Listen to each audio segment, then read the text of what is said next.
Alright, hey everyone. So this video is going to walk us through using the quadratic formula again, but this time the roots that we get, they're going to be imaginary, which means when I'm using my quadratic formula, I'm going to end up with a negative under the radical. And so I always rewrite my formula, negative b plus or minus the square root of b squared minus 4ac all over 2a. And I suggest that you do the same. Before you start substituting into any equation, you should write out the original just to prevent yourself from making mistakes. And so here I have a is -2, we have b is 4, and c is -5. And so I'm just going to substitute. I told you guys I prefer to write my parentheses out first, just so that I don't make any mistakes when it comes to those negatives. And I'm just going to substitute in. So I have b here, b is 4. I have b here, so b is 4 again. A is -2.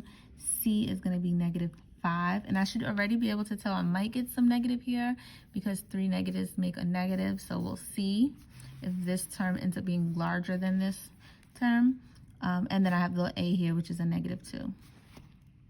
And so now I'm just going to continue simplifying. And so remember, what's under your radical can go right into the calculator. You're more than welcome to do it by hand, but I just throw it right into the calculator, and it gives me a -24.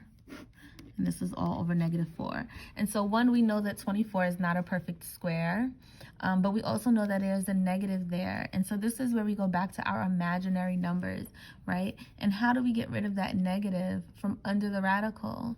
So it really becomes, well, square root of -1. So remember, we can take that -1 out, and that will become your I.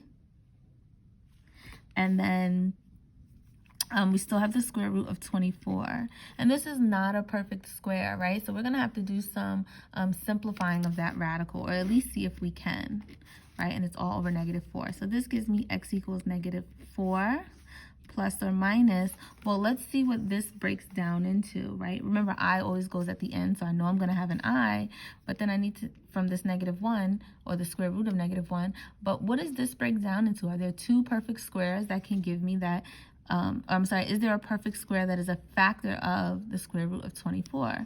So, and it is 4, right? 4 is a perfect square. 6 is not, but we know that when we multiply these two together, it gives us the 24. And so that square root of 4 is going to give me 2, and then the radical 6 will stay. And so that plus or minus is what is really attached to the 2, because it's the 2 becomes the plus or minus from taking the square root. 2 times 2 is 4. -2 times -2 is 4, so that's where the plus or minus comes in. And so it should be 2 radical 6 and then I. And just make sure that the I is outside of that radical, and it's all over -4.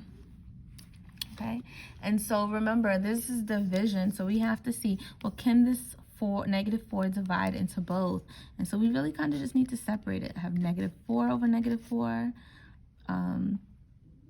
And then I have plus or minus, and then I have the 2 over -4, which is really 1 over 2, radical 6i. Well, this becomes 1. So I have 1 plus or minus a half radical 6i. Okay? And you really could rewrite this as well as 1 plus or minus radical 6 over 2i. And this will separate into 1 plus radical 6 over 2i and 1 minus radical 6 over 2i.